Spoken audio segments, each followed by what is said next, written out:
Hey guys, welcome back to Something Wicked podcast. It's been a while. I'm joined by my heterosexual life partner, Rob, and we are joined by the legend, Nicolas Vince. He was the Chatterer Cenobite in Hellraiser and Kinski, is that how you pronounce it, in Nightbreed? Yes, that's the one. How are you? We'll start off with, how are you? Well, I'm ridiculously laughing because you said you were going to laugh when you clapped your hand to start this off. So I normally do. I did all right that time. Normally I'm a mess when he claps because I still don't know what the clap's for. Well, we are sort of talking, but basically no one ever sees us do it in the video because we edit it out. So now everyone's thinking, what's all this clap about? Yeah, behind the scenes, yeah, I've blown that entirely. footage. Sorry. We should do like a video of just you clapping, just like different ones. We're going to do a blooper reel, I think. Yeah. Obviously you were in the first two Hellraiser films, Hellraiser and then Hellbound, Hellraiser 2. What was your time on set? What was it like meeting Clive Barker, who was obviously a legend before the film, because he wrote, obviously, the Hellbound Heart, the book was called, before the film was called Hellraiser?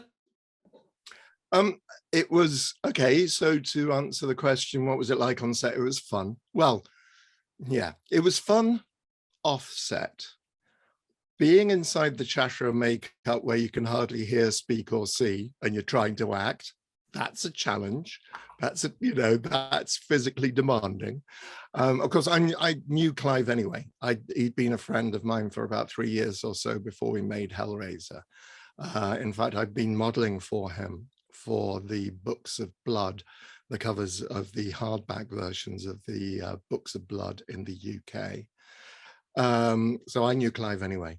But yeah, the reason I say it was particularly fun off set was because I got to work with some amazingly talented people, not just the actors. I mean, like people like Andrew Robinson and Claire. And the reason I'm hesitating so much over Claire's name is because I've just heard Claire Grogan on the radio, and I'm thinking, Claire Grogan's not right. Claire Higgins. I had a name in my mouth, and then when you said Grogan, that's all I could think about. Then I was like, Claire Grogan. You can see how it gets complicated. Well, it's even more complicated with that particular name as well, because Claire Grogan, the actress, I was at drama school with a different Claire Grogan. And there's a long story behind that, which I won't tell. But it's just like, Anyway, Claire, Ashley, and Doug and Simon and God, I don't know why. It must be a long time since I've been interviewed. I think Christmas. I'm blaming it on Christmas pudding. I have Christmas pudding brain because I ate a lot of Christmas pudding over Christmas. So Grace Kirby, who played the female Cenobite in the first film. But it was not just those guys, but it was the guys from Image Animation. Nigel Booth was responsible for the makeup for Chatterer, but I became great friends with Jeff Portas, who did Pinhead, his partner Roy Puddifoot, but it was also Jane Wildgoose who designed the costumes for the Cenobites, Rosemary Sylvester Fisher, who made the costumes. They were all on set on the time. So I spent a lot of time hanging out with these very funny, very talented people. So it was fun. I mean, it was a great experience. How long did it take you to get into the ensemble? The ensemble. I've not heard it called an ensemble before. It sounds like Cenobite by Gucci. I completely forgot what to say, and ensemble came to mind. I just went with that. Yeah, we might need to get some promotion going here with Gucci. Yeah. I like ensemble. Well, funnily enough, I remember because I will answer your question in a moment, but my mind's just gone off remembering at the time. So part of the costume for Chatterer was this wonderfully sculpted leather jacket, made to look like muscles and so on, which zipped up the back. And I was like, I really like this as a proper jacket, that would be so cool to be able to wear. So yeah, Cenobite by Gucci. I like that idea. How long did it take to get into the makeup? It was about an hour into costume and makeup because mine was very simple. in that it wasn't glued to my face, unlike Grace with the female Cenobite and Doug with the pinhead, which were pieces physically glued to their skin. Both Simon and I, Simon Bamford who played Butterball, these were masks. I mean, Simon had a tougher time of it than I did, I think, in many ways, because his was just one piece and they just pulled this thing over his head and it was like yay thick. It was really uncomfortable for him. But yeah, so it took about an hour to get in. That's quite surprising, because I would have definitely thought they look so good, and like I just thought it'd take. Because to be honest with you, this isn't me trying to stroke the ego or anything, Nick, but you're my favourite Cenobite. Like the Chatter, I've always thought like he's like the coolest one. Just like with the chains and that, I always thought he looked cool. But in like the book in that, and like he's more referred to as like a dog, isn't he? To the pinhead and stuff. He's like the dog Cenobite. Yeah, I mean, this is what, when Clive first talked to me about Chatterer Cenobite, he said he really is like the family dog. He is, he's going to be leaping around the set and so on. And of course, that was before we realized just how restrictive the makeup and the costume were, because literally I could hardly move. I could walk, I could chatter my teeth, I could lift my arms. That was more or less all I could do as the Chatterer. So we had to radically. As the film was being made, as you were in the costume, were you sort of being guided to do, obviously by the director? Yeah, well, I mean, that was the thing for both Simon and I, was the fact that we really couldn't hear and see. So our first day on set, we're kind of standing there waiting to be told what to do, whilst they were telling us what to do. It's like, I have no idea what anyone's saying here. I mean, I did have a little pinhole to see out of in the mask, but I had no idea where. It took them a while, but they then worked out what the hell. So basically, they used to bring me on set first, explain to me what it is I needed to do, then go and then set up little sandbags at my feet, because I didn't have to walk great distances, and it was fairly limited. They knew what they could do with me. So we kind of learned how to work around that, basically.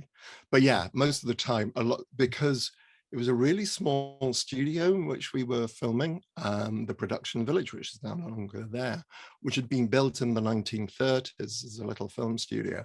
And when we were filming it, when the production took over, it was actually a discotheque by that stage.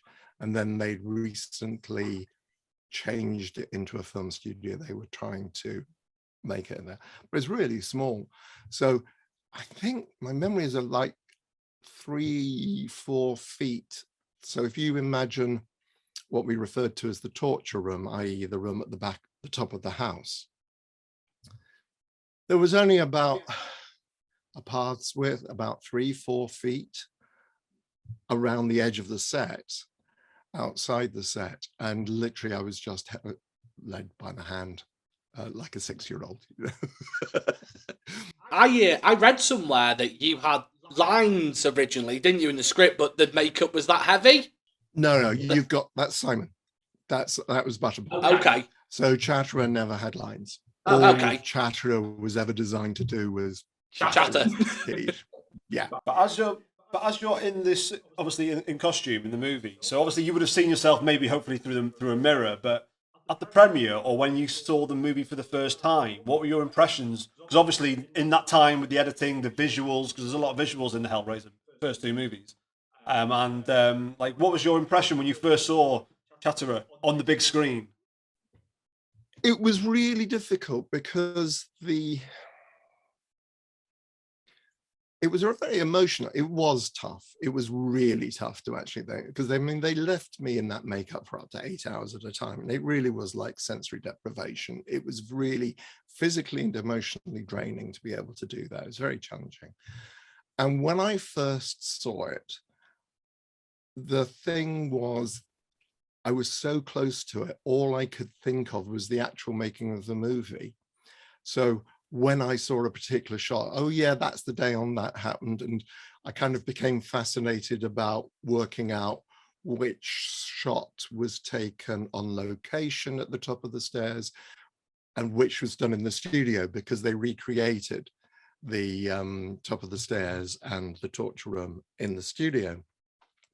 I mean, I remember at the time being incredibly impressed by how close they actually were. And I know more or less, but it's, you know, I know exactly where the shots are and where the angles are. But it was more that technical. I mean, it took me about 10 years, I think, before I just sat down and watched Hellraiser as a movie. And then I was kind of like blown away and like, oh yeah, this is what people are talking about. And that, funnily enough, that kind of coincided as to when I started being invited to the States to do fan conventions and so on, and began to meet people who were fans of Hellraiser. So you not actually had seen the film so it was made in 87. Yeah. Well, they did a really, really poor video. It's called Video Club, VHS I'm talking about. Yeah. You know, so, and that was really, really poor quality. So I saw it in the cinema. I think I only saw it once. I mean, there was no premiere. So I went with my family and a couple of friends to see it in the cinema, and kind of judged by the audience reaction and so on. I did get the video, but it was such poor quality. And then I think it just happened to be on TV, and I sat down and watched it. And then probably about 20 years after it was first released, then I really started watching it again. Actually, it was when I suppose I really started studying it again around about 2012, when I started making my own short films. And then I really appreciated the genius of not just Clive, but Robin Vigeon, the DOP, the director of photography, cinematographer.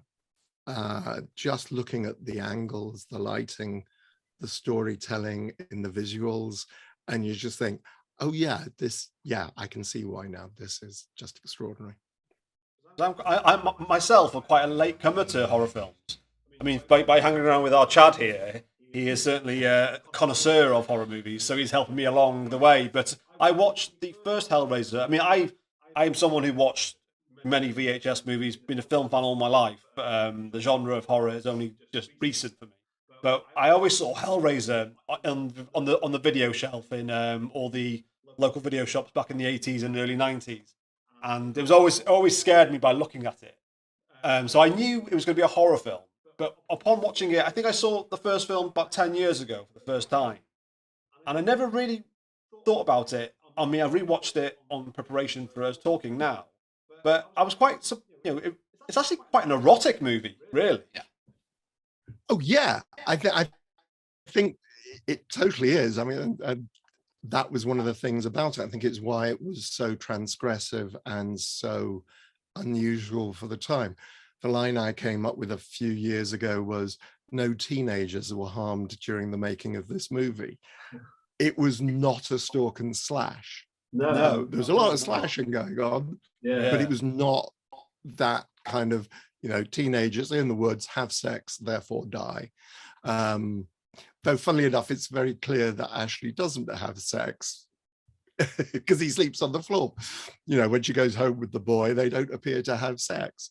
So I have no idea if she's still a virgin or not, but yeah, it's incredibly erotic. I mean, all the costumes there were at the time when it came out. I think there was a magazine called Skin 2, which was designed for fetishists, for rubber and leather fetishists. And it was very clear that a lot of the inspiration for the Cenobites came from that kind of thing. And I mean, when Clive was explaining the script and so on, he did introduce me to the uncertain pleasures of piercing International Quarterly, which is incredibly explicit images about, in it and so on. So, and that is definitely Clive's wheelhouse.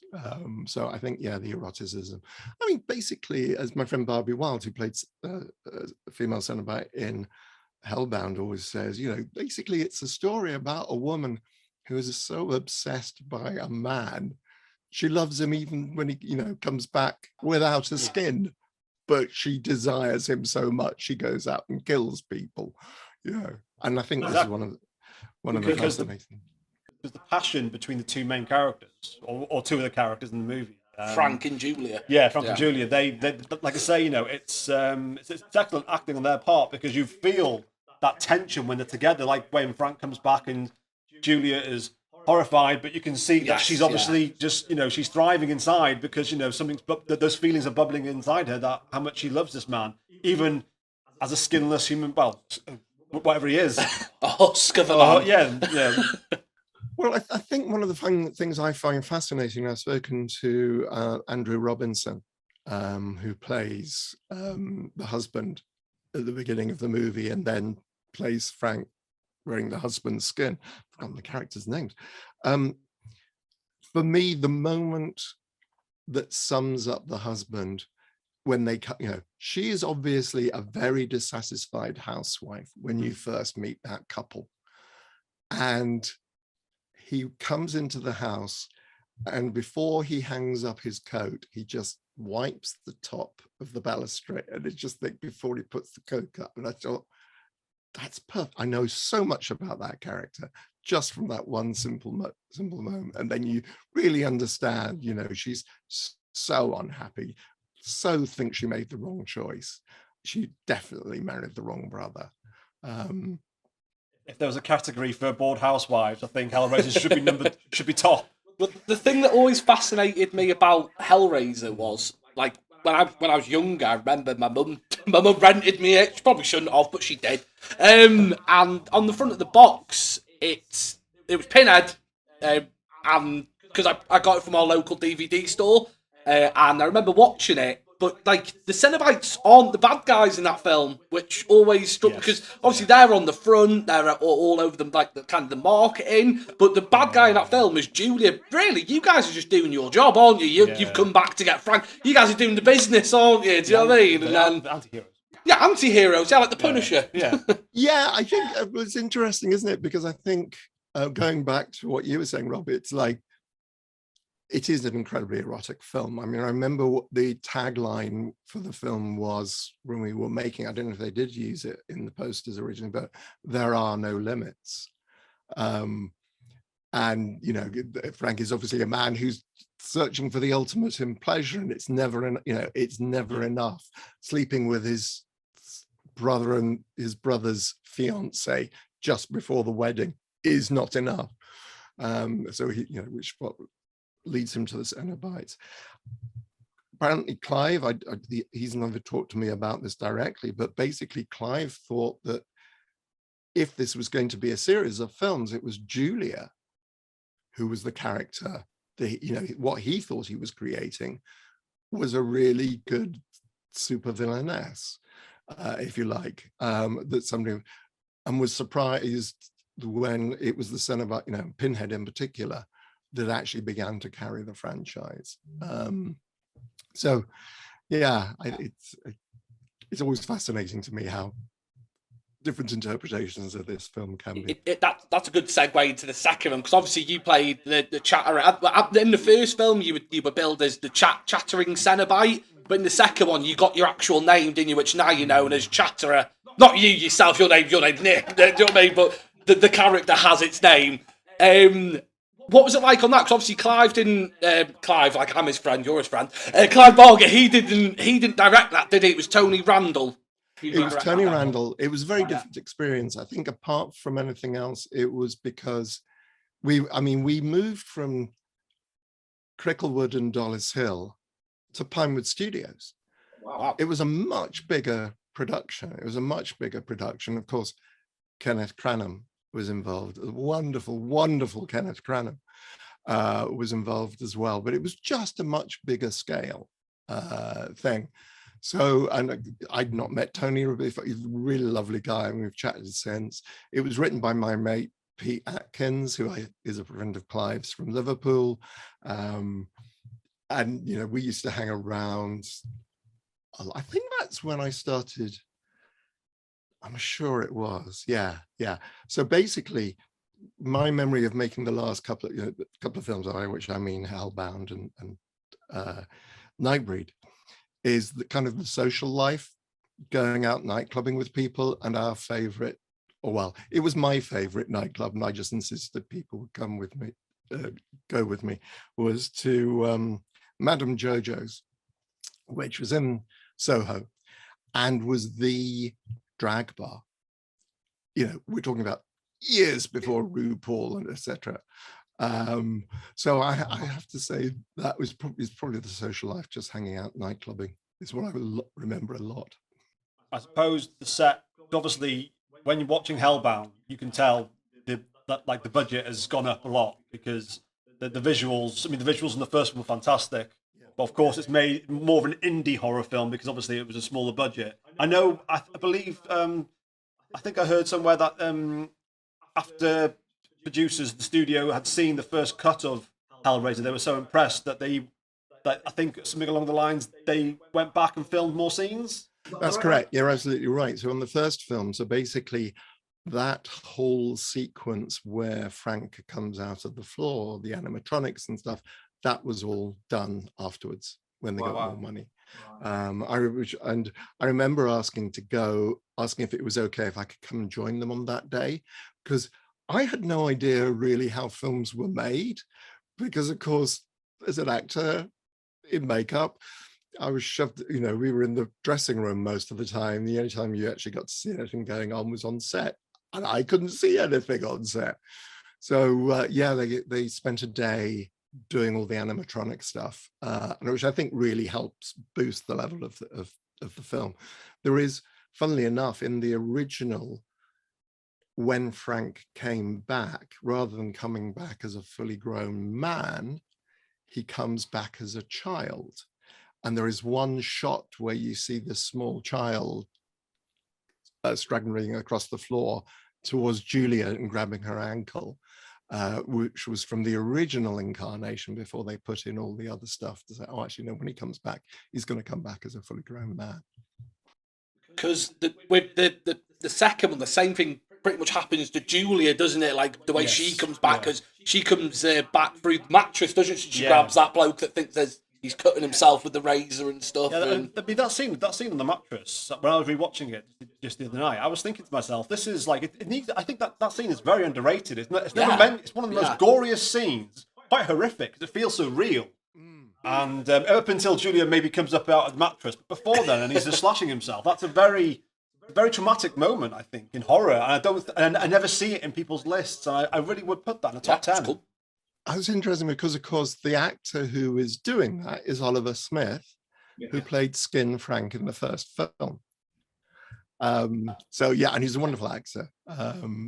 Lovely man. He was the man who went on to become the voice of Sky adverts on British TV. Really? Oh, how cool is that? I bet we've probably heard that voice many times over the years. Of course, you never hear his voice in the film. No, from when he's on, because of course his lines were dubbed by Andrew in the film. So How much did Clive have anything to do with the sequel? Did he co-write it with Peter, or produced? He was definitely executive. He was involved. He worked, he closely with Pete Atkins and Tony Randall. I think he visited set a couple of times, but he was so deeply in the making of Nightbreed by that stage, he just didn't have the time to do it. When watching Hellbound as well, again about budget, like you could sort of, I think actually, also what's underrated is the Hellraiser soundtrack, the themes. Oh, definitely, yeah. Because Christopher Young's soundtrack in the opening credits in Hellbound are just it's like an opera. It's just like, it's. I mean, I'm not going to start doing humming it, but it generally is like it just raises the bar. Oh, it's absolutely extraordinary. I had the great joy of being on a panel with Christopher Young a few years ago. Now, after I'd finished with acting, after I'd done Nightbreed, etc., I ended up by writing comics based on Hellraiser. I wrote Hellraiser comics. And I I always said, the way for me to get into a Hellraiser, if I'm doing anything with Hellraiser, I just put on Christopher's theme tune, and then I'm right back. I'm right there in the world. And I was saying this on the panel, and Doug Bradley was saying, well, yeah, every time, all the subsequent films, because Doug filmed Pinhead 8 times, I believe, and every time they were, getting towards the end of the makeup, he just asked for the theme tune to be put on, because it just takes you right there. You're absolutely right. It is operatic. It's hugely classical. There's a wonderful, there's a wonderful video on YouTube, if you can find it. It's the Hellraiser Suite, and I think it's performed in Italy. And Christopher Young is in the audience wearing a Pinhead mask. Oh, I love to see that. It's incredibly sweet. It's amazing, absolutely amazing. I'm getting goosebumps now just thinking of that. Because I was sitting back after Hellbound finished. I was just sitting back and letting the credits roll. I do that. I just tend to sit there and just think about what I've just watched and things like that, and just reminisce. And the soundtrack on the credits, I don't think people, like, maybe you've talked about it, but it doesn't even sound like a horror film soundtrack. It sounds like, I don't know, I can't really put it into words, because people, if you listen to this and you watch Hellbound, go right to the end of the credits, because it's beautiful score, and I think it's highly underrated, and people should talk about Christopher Young more in conversation with great composers, because, like I say, to go from horror and to go to this beautiful little soundtrack, and like I say, it's got horror elements, of course, but it also is just like, it's just soothing, and it shouldn't be soothing because it's a Hellraiser movie. But that goes to show. Calm before the storm, innit? Yeah, but that goes to show, how important I think Hellraiser is in the horror franchise. And I don't think it's talked about enough. No, definitely because you have your Freddys, your Jasons, Leatherface, Pinhead, obviously. But there's so much more to the Hellraiser films than just Pinhead. No offense, Pinhead. and Doug Bradley, of course, sir. Oh God, he's not going to come on now, is he? Sure, he will if you ask him nicely. Yeah, I'm so glad you mentioned that, because I think it is just an extraordinary score. I mean, Christopher is such a talented composer anyway, and done some amazing films as well. But what I also like about Christopher is that he, I don't know if he still does, because God knows what's happened with lockdown, etc. But for many years, basically, he had a house where he basically put up students, not his home, but a house where 6 young composers could come and live for 6 months. Wow. And learn about composing. And he dropped in, and I'm not quite sure how it worked, but basically it was his foundation, his way of making sure there was another generation of composers out there, which I think wonderful, absolutely extraordinary. Very noble. That is like a really cool thing to do. Yeah, that's really like cool. Passing on the torches a bit, isn't it? And sort of letting them know the secrets about how to make a fantastic score. But you've also done short stories, haven't you, in regards to like the Yes. So I did. Chapter. I've written 2 origin stories for the Chatterer. The first one was, funnily enough, when Hellbound came out, was published in Fear magazine, called Look See, which was kind of like a tongue-in-the-cheek thing that I did because they asked me to do it. They said, would you like to? I was like, yeah, okay. And I have to say, at the time, I was still smarting from the fact that when the Cenobites reverted back to themselves, it wasn't me, it was a boy. That was my next question, actually. I'm glad you brought that up, because that's always confused me, because obviously Simon Bamford, who plays Bubble, that wasn't him either, was it? That was like no, because Simon's a really small, slim guy. Yeah. They had to pad him hugely to wear Battle. But obviously, after lockdown and Christmas, I can just play Butterball these days. Yeah, so I mean, and apparently it was just because I challenged Pete Atkins about this. He said it was Clive's idea. He said one of them's got to turn back out to be a child.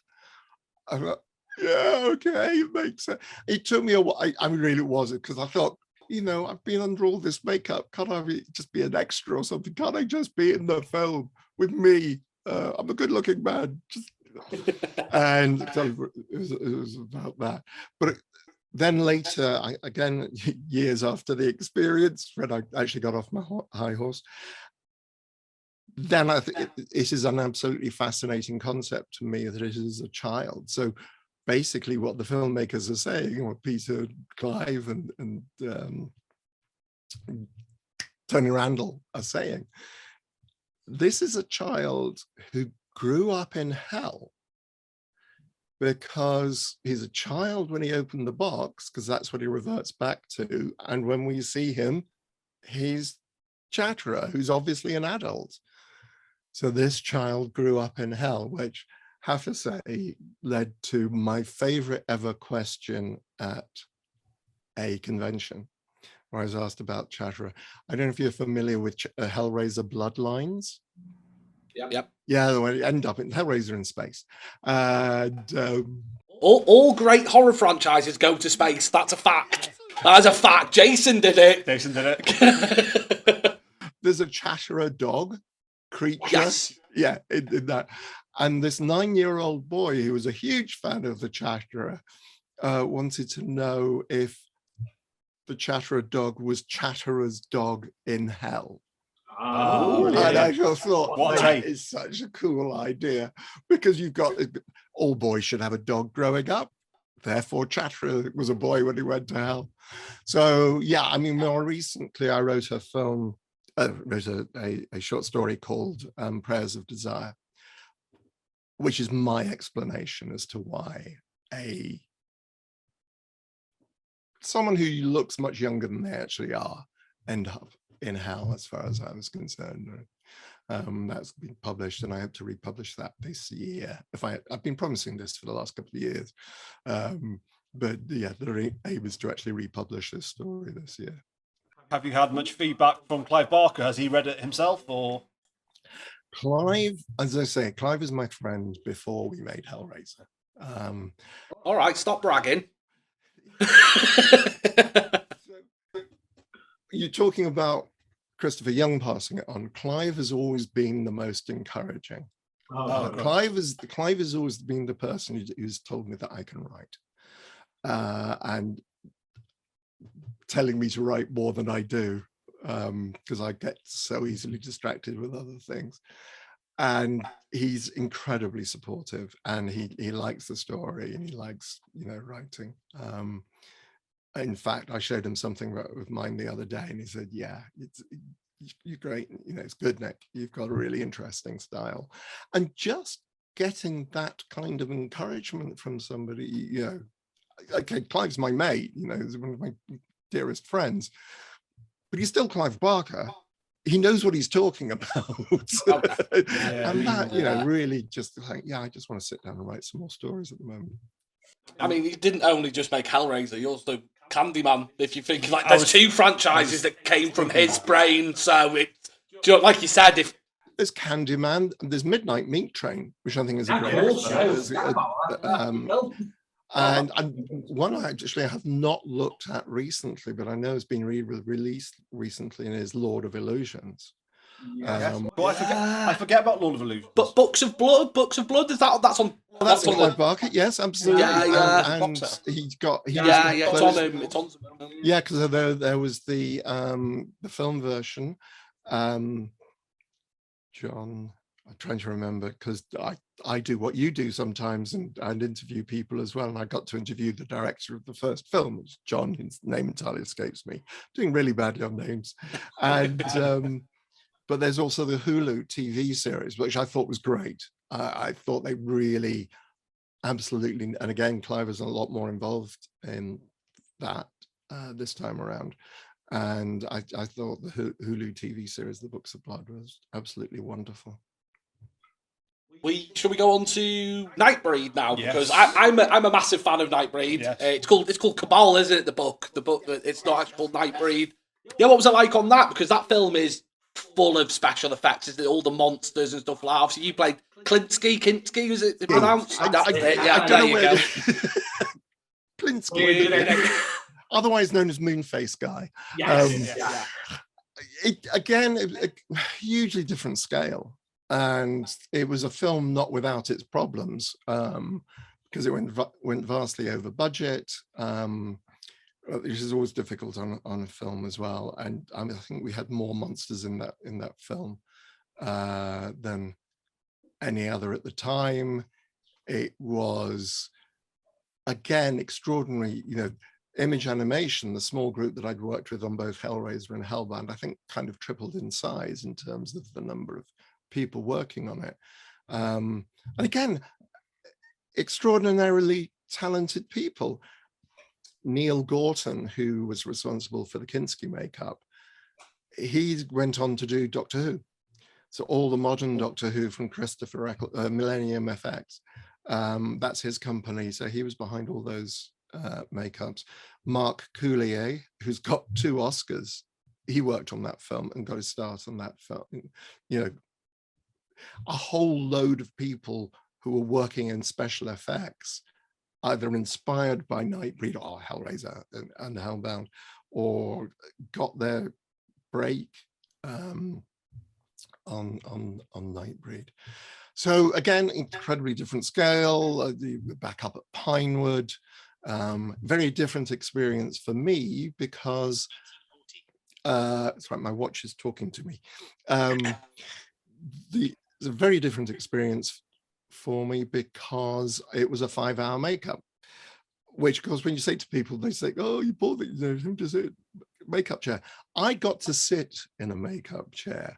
The 2 people, Neil and I believe Mark, had to stand on their feet for that 5 hours, having driven themselves there. So basically, start at 4 o'clock in the morning to be camera ready by 9 o'clock in the morning. They have not only got to make sure I stay awake, because you're not allowed to move your head when you're having these things applied to you. They were responsible for sculpting, for painting the pieces, for making him look as good as he did. So I think, we actors take an awful lot of praise that really does belong to the guys who create these amazing makeups. Okay, so we breathe life into them. But was it nice to be able to see on that set? Because obviously you were blind for Hellraiser, so I imagine it was quite nice to be able to see where you were going and not be leaded off or anything like that. Yes, I suppose, I did have to dye my chest hair black because I was a blonde and Kinski was dark haired. That was fun.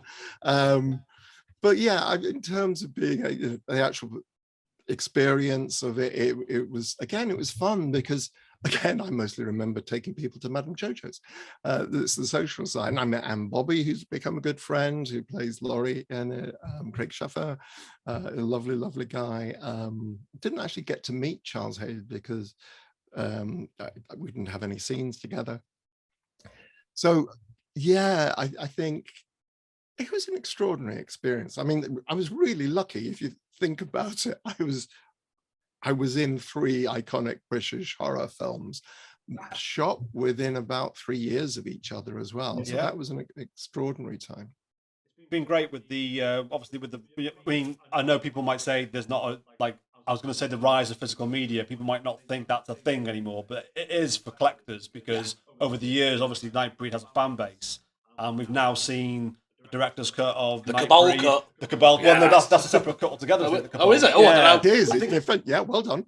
Yeah, because Nightbreed director's cut and then the Cabal cut it's quite rough, isn't it? It's not fully. Like, it's not being given the entire all singing, all dancing, edition. Okay, so basically the story is Nightbreed. As I say, it went vastly over budget. The studio didn't know. Well, I think basically the studio wanted another Hellraiser. Clive, the script that I originally read of Nightbreed was like a European folk tale. And as Clive's described it as Gone with the Wind with monsters. And basically, Gone with the Wind is huge, but at its core, it's a love story between Scarlet and Rhett.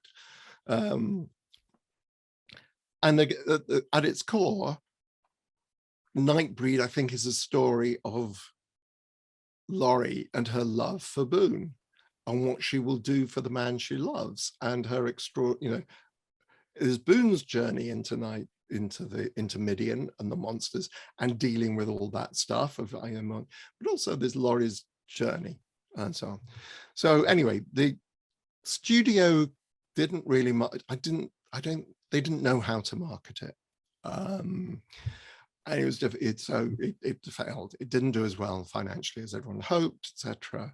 It practically destroyed Clive. He had such a tough time on it, but and he got through it, and it's doing very well today. Then there's always been this massive fan base, like yourself, for the film, and over the years, people are saying, where is the director's cut? When director's cuts became a thing, where is the director's cut? And the studio, Morgan Creek, always said, well, we don't know. We don't know where the footage is, so we can't do a director's cut. And then a gentleman called Russell Cherrington found the work print. And for those of you who don't know, work print is a very, very rough assembly of an entire film, which in this case runs 3 hours. And is not an enjoyable experience to watch through. From no rough cut, no work print is. It's not what they're designed for. It's just so that you've got something there. You found this on DVD. I actually have only seen. I've never seen the director's cut. I've watched it. I've never seen it, but I believe I think there has been screenings in cinemas in very indie sort of places. We went around with the Cabal cut. Around the UK, and I think 1 or 2 screenings in the US, just kind of drumming up support to be able to find the lost footage. So yeah, but I think the director's cut is occasionally available on Amazon or something like that. But it's really hard to get hold of the DVD now. I think they only made a certain number. I certainly think work prints are very important to. Obviously, I know some directors don't want them to ever be seen because it's not the way their vision. It's not the vision they sort of showed. But I think they're good to study for film fans or filmmakers, because it helps them understand, how difficult productions are. Because obviously, you have to compromise with studios, investors and things like that. And that's the thing about Clive Barker. Because at the time, he really was ahead of his time. Because I think if he's making those films now, I think they'd be much more appreciated. And back then, no one saw those films coming. Because they were obviously books, and that was it. But to put them on screen during the late 80s, early 90s, I think it was, I think I tip my hat to Clive Barker for having the balls to release something like that. Yeah, there's so many of his other works that you just love to see on. I think what's changed now, of course, you've got things like Game of Thrones. And it's possible to do on TV what was really only about 10, 15 years ago was exclusively done on film. But because technology's moved on so I really hope one day we see an awful lot more of Clive's stuff. And one of the things, of course, I'm absolutely excited about is the remake or the reboot of Hellraiser, where you have a female Pinhead, which is back to the book. So there's all that to look forward to as well. Yeah, I'm very much looking forward to seeing the female version. I think the casting was great as well. I think I can't remember the lady they've cast, but I think she'll smash it. I think she'll do really well. Yeah. With them, also what I wanted to talk to you about Nightbreed as well. Obviously, David Cronenberg was in Nightbreed. And obviously, I'm as a horror fan, I'm not going to bring that up because obviously he is a legend. Did you manage to meet David Cronenberg? He was introduced to me whilst I was wearing Kinski makeup, so he's got no idea who I am. He's very polite, very quiet, very lovely man, and he was great in the film. Yes, he's just because he's got. As I say, I didn't really get to speak to him, but watching him play Decker was you kind of just played yourself, David, in terms of that calm demeanor, Yeah, I think the same thing happened with that, though. The same thing with Hellraiser. You think that the monsters are the bad guys, but really, it's Dr. Decker. He button face with his big knife. Oh, I remember watching that as a kid, freaked me out. Yes, I think, this is the thing about the marketing. They didn't know how to market a movie where the monsters were the good guys, which to me is insane. but not insane, I guess. When I grew up, I mean, my interest in horror and horror films started a long time before I met Clive. I mean, literally when I was a kid. I mean, I used to make the model monster kits and so on. When I say a kid, I mean a kind of teenager, young teenager. And actually, no, earlier than that in terms of short stories and so on. But when I got to see the Universal horror films, with the exception of Dracula, I'd say the monster is the victim. The monster is the good guy. You know, the Frankenstein creature did not want to be created, did not ask to be created, did not ask to be created ugly, did not have asked to have his brain put inside this creature, be brought back from death. The Wolfman did not, Larry Talbot did not ask to become a Wolfman, and is so that's all marketed originally. If you look at the original trailers, and this is the monster, it's coming to get you, and then you get into the cinema and you actually think, oh, hold on, this is not quite the true story here. The monster isn't the bad guy. So yes, I can't remember what the question was now. Well, that's a sort of testament, I think, to sort of Clive Barker's work as well, because obviously David Cronenberg being involved. I mean, this is not David Cronenberg at the beginning of his career. He had already made The Brood, Scanners, The Fly. So clearly he saw what Clive Barker was trying to do and wanted to be involved. I mean, I'm sure David Cronenberg has starred in films since or before, but I don't remember. He was in Jason X when he went to space. Really? Yeah. I've not seen Jason Stick X. with me, guys. I'll teach you. Yes, he's in Star Trek. Yeah, but the Discovery as well. He plays a part in that as well. I didn't know that. Yeah, I'm sure he is. He went to space for some reason. Yeah, space is not a place. Yeah, but I think, yes, and I think the great thing is, I realized later, because Clive moved to the States and kind of weren't obviously communicating as often, they didn't see each other as much. I mean, London, he was in America. But I think there was this group of, I mean, because Stephen King's Sleepwalkers, you've got Stephen King, you've got David Cronenberg, you've got Joe, I'm so bad at names at the moment, but Sleepwalkers, there's Clive there. Joe Dante, the guy who did Gremlins, he's in Sleepwalkers, isn't he, I think, yeah? Yeah.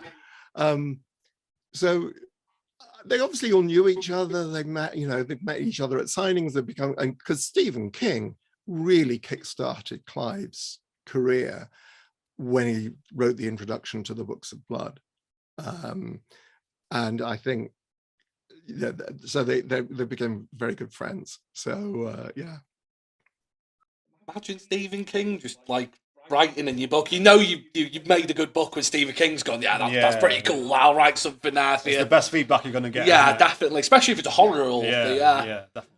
Right, we're coming towards the end now, Nick, of our time. Have you got anything anything coming up? Any movies you want to talk about before we? The one thing I can definitely talk about is, as I mentioned before, I do a podcast. You do as you do now. It's called The Chattering Hour, and I see there's a Clockwork Orange poster on the wall behind you. So during lockdown, starting October, during last year. Even longer ago than that. Time just doesn't make any sense to me now. I'm now on my 4th season. What am I talking about? So in October 2020, I started doing a YouTube show and podcast called The Chattering Hour, where I talk to people from the worlds of horror, thriller, and suspense. And Malcolm McDowell from Clockwork Orange was one of my first guests, in fact, the first guest that I got to interview. So we're back again on the 16th of January. I can't tell you yet who the guest is going to be, but I was looking at some of the guests and I've been talking to people about the show. And it's me chatting with people who I deeply, deeply admire, actors mostly. Though I did talk to Darren Lynn Bousman about the Saw films and so on.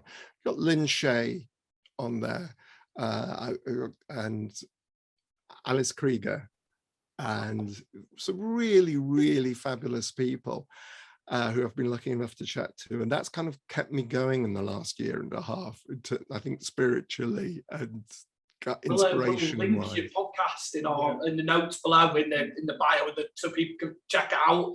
I can borrow your contact list off you though, because that's just 10 minutes. No. I have to say, it's not down to me. It's down to my manager, Chris, who's my producer.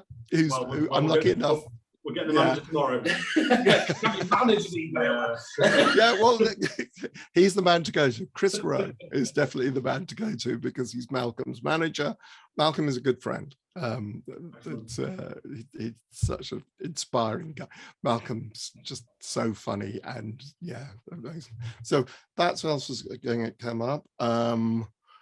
I'm just waiting for feedback on other things. There are other things that are really in the works that are going to be very, very exciting this year, and I can't say a thing about them.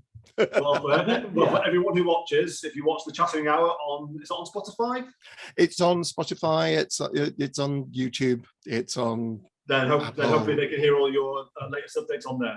Like we said, we'll put the link in our description below. And thank you so much for coming on. It's a pleasure and an honour to meet you. Thank you. Thank you. Cheers, Nick. Thank you. That's been my pleasure entirely. Take care, guys. And you, Nick, all the best. That was amazing to talk to Nick. Obviously, I'm a massive fan of the Nightbreed and basically everything Clive Barker does, to be honest with you.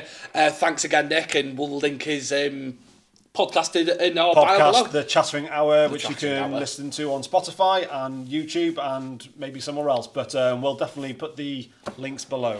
We've also got on what date have we got Simon Bamford on? I can't remember, the 20th? The 20th, we're talking to Simon Bamford, also of Hellraiser. Yes, he played Butterball. Butterball. Yep. We will, obviously, it's been released the week after, but Yes. we'll be chatting to him on the 20th of January, so keep subscribe, like, all the good stuff. Cheers, guys.